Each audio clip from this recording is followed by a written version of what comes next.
loolu combat la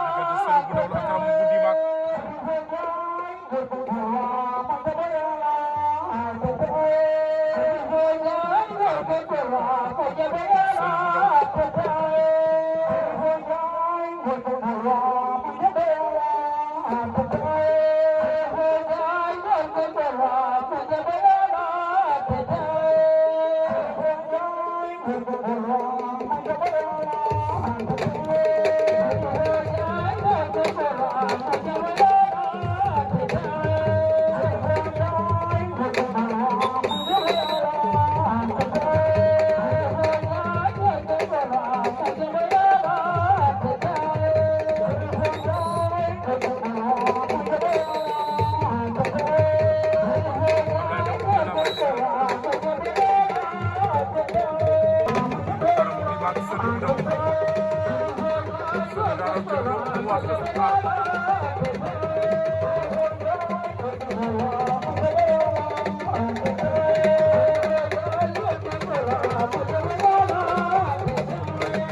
ak Karamou bu Ndimak Sëriñ bu ndaw Karamou da koy tere njëmb ndax loolu foofu sël la sël daan na ko